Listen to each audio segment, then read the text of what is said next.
지금 제가 아는 미국의 많은 사람들, 또 미국의 경제 전문가들, 심지어 오늘 아침에 중앙일보에도 보면 미국의 경제가 지금 트럼프가 이런 식으로 몰고 가면 결국은 관세 폭탄 때문에 비용이 굉장히 높아져서 물가가 상승하고 또 그 여파가 경기 침체를 가져오면서 2008년 금융위기 같은 상태로 미국 경제가 가버릴 거다.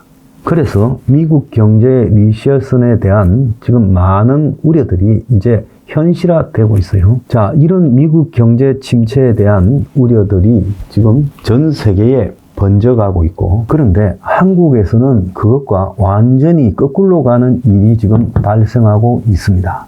최근에 서울의 부동산 가격 문제예요. 얼마 전에 오세훈이가 대통령 탄핵 상황에서 좀 이해가 가지 않게 토지거래 허가구역, 그러니까 강남의 알짜배기 동 지역에 몇 군데를 지정해서 토지를 거래하려면 사전에 허가를 받아야 되는 걸 해제해버렸어요. 그때부터 강남의 집값들이 오르기 시작하더니 마용성에 오르고 이제 서울 곳곳에도 변두리에도 아파트 가격이 오르고 있다. 지금 이렇게 합니다.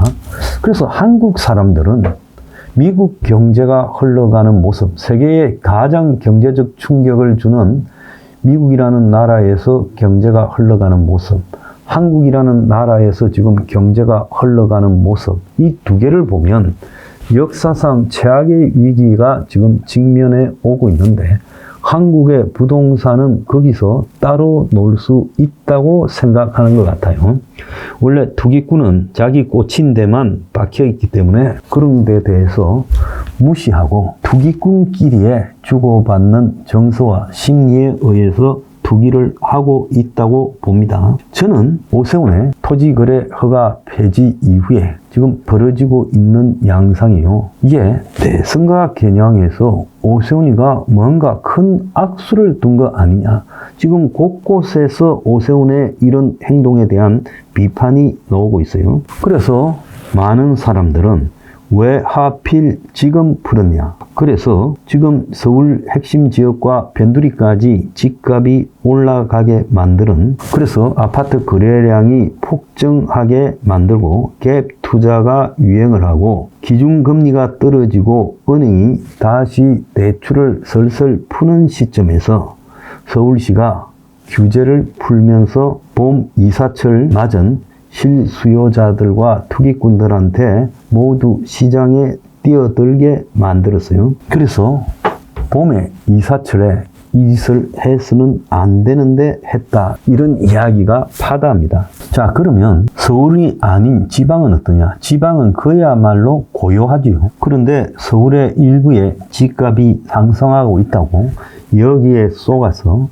그야말로 전문 투기꾼도 아니면서 마지막으로 터리를 해먹으려고 하는데 뛰어들어서 집을 사는 사람들은 매우 재앙에 가까운 지금 상태를 맞을 겁니다. 자, 요즘 지방 아파트 가격, 그리고 서울의 오피스텔, 그리고 서울의 지식산업단지, 서울의 상가들, 이런 가격들을 보면 추풍낙엽입니다. 거래 자체가 안 되고 있어요.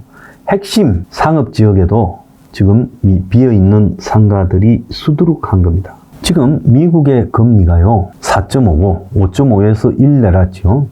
한국의 금리가 2.75입니다. 자, 이 이하로 금리가 내려가지 않을 거라고 저는 보고 있어요. 미국의 인플레가 다시 시작되고 있고 한국도 물가 상승이 다시 시작이 됐습니다. 그래서 여기 쏘가가지고 집 사겠다는 거는 죽음을 자초하는 겁니다. 자, 한국 경제의 성장, 실업률, 수출, 내수, 환율 등이 지금 걷잡을 수 없는 상황이 벌어지고 있고 관세 폭탄과 통상 마찰, 이제 아직 오지도 않았는데 심지어 미국이 FTA를 개정하겠다, 마음에 안 들면 폐지하겠다고 하고 있고 수출 대기업, 삼성의 이종용 회장조차도 최근에 엄청난 위기라고 본인이 직접 앞에 나서고 있잖아요. 삼성이 그 정도면 나머지 기업은 어떻겠습니까? 미국에도 지금 경제 악화가 급속히 밀어닥치고 있고 결국 트럼프가 사고 내고 끝날 거라는 의견이 지배적으로 되어가고 있고, 그리고 미국의 달러가 권위를 잃고 약달러가 되어가고 있고, 미국의 주가 폭락이 지금 반복적으로 오고 있고 그렇습니다. 또 집은요, 인구 구조와 또 미래의 경제 상황과 긴밀하게 연관되어 있고, 또 미래의 예상 소득과도 연관되어 있습니다. 지금 미래의 인구 구조, 미래의 경제 발전, 그리고 미래의 소득 등에서 암울함이 지배하지 여기서 하나도 나은 게 없어요. 지금 부동산 시장에서 경매가 속출하고 있습니다. 그런데 다른 한편으로 지금 최악의 부동산 시장에서 아파트가 토지거래 허가제 폐지와 더불어서 지금 다시 서울에서 올라가고 있다는 거예요. 요즘 강남에요, 빌딩 등 가격이 내려가지고 돈만 생기면 은행에서 돈 더 빌려서 빌딩 사는 연예인들이 쪽박 찼다라는 이야기가 여기저기서 나오고 있습니다. 그래서 제가 판단하건대는 경제 위기와 아파트 가격 상승은 설명될 수 없는, 서로가 연결되지 못하는 이런 언밸런스예요. 미국에도 지금 경제 위기가 닥쳤고 전 세계적으로 경제 위기가 닥치고 있고, 한국은 빠져나갈 방법이 없는데 어떻게 서울 아파트를 가격이 올라갈 수 있어요?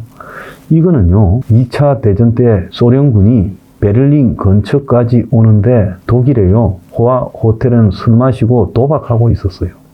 그래서 내일 모레 베를린이 폐허가 되고 남자들은 끌려가고 여자들은 강간당하는 그런 상황이 벌어질 건데도 잘 차려입은 남녀들이요, 독일의 상위층들이 세상을 잊고자 도박하고 춤추고 술 마시고 이런 짓거리를 했습니다.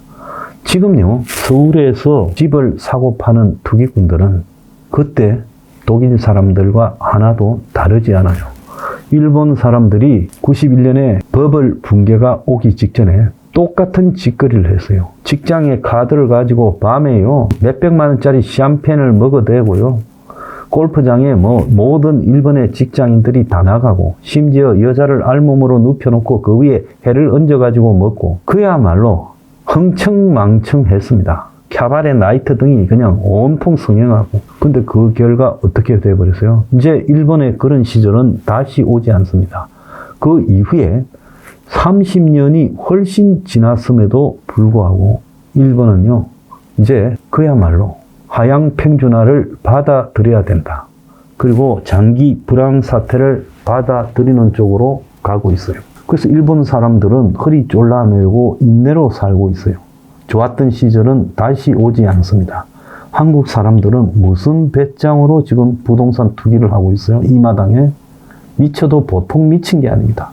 속아서 집 사는 사람은요, 그냥 한 몇 년 후에 뛰어내릴 각오해야 돼요.